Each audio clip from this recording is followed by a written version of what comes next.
اس کائنات کے اندر سب سے پہلے اگر کوئی قتل ہوا تھا تو وہ ایک بھائی کے ہاتھ سے ایک بھائی کا ہوا تھا۔ اس کائنات کے اندر سب سے پہلے اگر کسی کی موت ہوئی تھی تو وہ ایک بھائی کے ہاتھ سے بھائی کی موت ہوئی تھی۔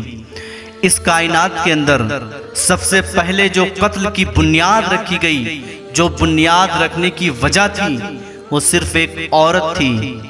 اس کائنات کے اندر سب سے پہلے اگر کوئی گناہ کیا گیا ہے روئے زمین پر تو وہ ایک انسان نے کیا، اور وہ گناہ یہ تھا کہ اپنے باپ کی بات کو جھٹلا دینا۔ اس کائنات کے اندر اگر سب سے پہلے کسی نے کوئی گناہ کیا انسانوں میں تو وہ گناہ ایک نبی کی بات کو اپنی رائے بتانے کی وجہ سے گناہ ہوا۔ اللہ کے پیغمبر حضرت آدم علیہ السلام کو جب اللہ تبارک و تعالیٰ نے دنیا میں بھیجا جنت سے نکال کر، تو آپ اپنی خطا پر اللہ کی بارگاہ میں روتے رہے، اور آپ نے اللہ کی بارگاہ میں اپنی خطا کو مانا اور دعا مانگ کے اپنی گناہوں کو بخشوا لیا۔ حضرت آدم علیہ السلام جب مکہ شریف حج کرنے کے لیے تشریف لائے تو اس بیچ میں آپ کے ایک بیٹے نے جس کا نام قابیل تھا، حضرت حابیل کا قتل کر دیا۔ وجہ کیا تھی؟ صرف عورت کی وجہ تھی۔ اگر اس وجہ کو بیان کروں تو یہ واقعہ زیادہ لمبا ہو جائے گا، بس یہ مختصر میں بتا کے آگے گزر جانا چاہتا ہوں۔ اگر مختصر حابیل قابیل کا قصہ سننا ہے تو وہ میرے آفیشیل یوٹیوب چینل پر پہلے سے موجود ہے، آپ اس کو سنیے۔ اس اسپیچ میں میں آپ کو بتانے والا ہوں کہ کائنات کے اندر یہ گناہ کس وجہ سے ہوا تھا، اور وہ وجہ صرف ایک عورت تھی۔ انسان اور انسان کی فطرت آج بھی اگر کوئی گناہ کرتی ہے تو وہ حسن کی وجہ سے کر بیٹھتی ہے، وہ عورت کی وجہ سے کر بیٹھتی ہے۔ آپ نے نہیں دیکھا کہ اللہ کے پیغمبر حضرت آدم علیہ السلام کے دو بیٹے تھے، حابیل اور قابیل۔ یہ بہت لمبا واقعہ ہے۔ قابیل سے جو ساتھ میں پیدا ہونے والی بہن تھی، اس کا نکاح حضرت حابیل کے ساتھ کرنا چاہا حضرت آدم علیہ السلام نے، لیکن چونکہ وہ جو اقلیمہ تھی، خوبصورت تھی، قابیل کے دل میں یہ خیال آیا کہ میرا نکاح اس کے ساتھ ہو جائے۔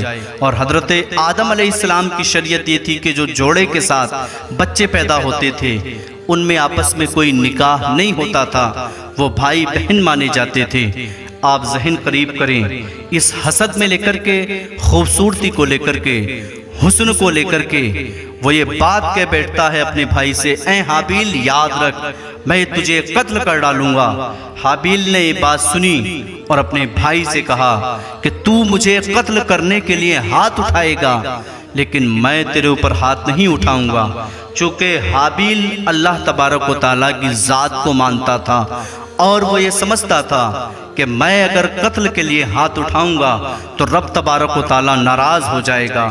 وہ یہ جانتا تھا کہ اگر میں گناہ کروں گا تو رب تبارک و تعالیٰ مجھے بخشے گا نہیں، لیکن قابیل نے اپنے بھائی حابیل کا قتل کیا، اور قتل کرنے کا انداز اس نے کہاں سے سیکھا؟ چونکہ کائنات کا یہ پہلا قتل تھا، دنیا کی پہلی موت تھی، انسان کی پہلی موت تھی۔ یہ بات الگ ہے کہ اللہ تبارک و تعالیٰ نے انسانوں سے پہلے جناتوں کو پیدا فرمایا، اور ان جناتوں کا جب بعد جناتوں کی شر دنیا کے اندر زیادہ بڑھ گیا، ان کا ظلم بڑھ گیا، ان کا ظلم دنیا میں حد سے زیادہ بڑھ گیا، تو رب تبارک و تعالیٰ نے اپنے فرشتوں کو دنیا کے اندر بھیجا۔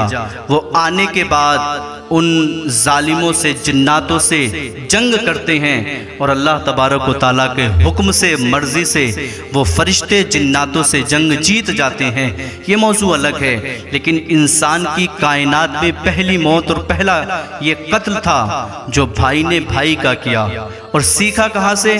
شیطان آیا اور اس نے ایک پرندے کو لیا، اس کے سر پہ پتھر مار دیا، اس وجہ سے اس پرندے کی موت ہو جاتی ہے۔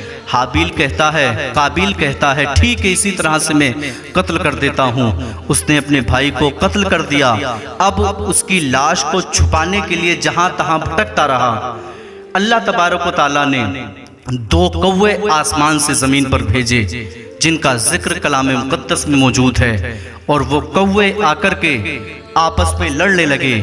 ایک کوے نے مار کر کے دوسرے کوے کو زمین پہ گرا دیا، وہیں پر اپنی چونچ سے گڈھا کھودا اور اس کو دفن کر دیا۔ یہ کوے دراصل اللہ تبارک و تعالیٰ کی طرف سے بھیجے ہوئے اللہ کے محبوب فرشتے تھے، جنہوں نے بتایا کہ انسان کو دفن کس طرح سے کیا جاتا ہے۔ یہ وہی واقعہ ہے جو حابیل اور قابیل کا واقعہ ہم سنتے ہوئے آ رہے ہیں۔ یہ حابیل اور یہ قابیل آدم علیہ السلام کے بیٹے تھے۔ اللہ تبارک و تعالیٰ کی شان دیکھیں، جب قابیل نے اپنے بھائی حابیل کو قتل کر دیا تو اب اس کو جو سزا ملی وہ سزا یہ تھی کہ اس کے اوپر اللہ تبارک و تعالیٰ نے ایک فرشتے کو مقرر فرمایا۔ وہ فرشتہ آیا اور اس پر کوڑے برسانے لگا۔ جب قابیل کی روح پرواز کر گئی، وہ اس کا انتقال ہو گیا، مر گیا، تو اللہ تبارک و تعالیٰ نے اپنی شان سے اس کو دوبارہ زندہ فرمایا۔ اس کے بعد پھر فرشتے نے مارا، پھر زندہ ہوا، پھر فرشتے نے مارا، پھر زندہ ہوا۔ قیامت تک اس کی یہی سزا ہے کہ وہ زندہ ہوتا رہے گا اور فرشتہ اس کو مارتا رہے گا اور اس کی روح نکلتی رہے گی۔ ایک بات اور ذہن میں بٹھا لیں، دنیا میں رہنے کے بعد جس انسان نے جس چیز کی شروعات کی ہوگی، اگر کسی نے نیکی کی شروعات کی ہوگی، کوئی انسان دنیا کے اندر اس نیکی کو کرے گا تو اس کا آدھا حصہ اللہ تبارک و تعالیٰ اس انسان کے نصیب میں لکھ دے گا جس نے اس نیکی کی شروعات کی ہے۔ اسی طرح سے کسی گناہ کی اگر کسی نے شروعات کی ہے تو اللہ تبارک و تعالیٰ کوئی اور گناہ کرے گا تو اس گناہ کا آدھا حصہ اس کے قسمت میں لکھ دیا جائے گا جس نے وہ گناہ شروع کیا ہے۔ اسی طرح سے کائنات کا یہ پہلا قتل تھا اور یہ قتل قابیل نے کیا۔ اب دنیا میں جتنے قتل ہوتے رہیں گے اللہ تبارک و تعالیٰ سب کا گناہ آدھا قابیل کو دیتا رہے گا اور اسے اس کا عذاب ملتا رہے گا۔ رب تبارک و تعالیٰ مجھے اور آپ کو تمام امت مسلمہ کو عمل خیر کی توفیق عطا فرمائے۔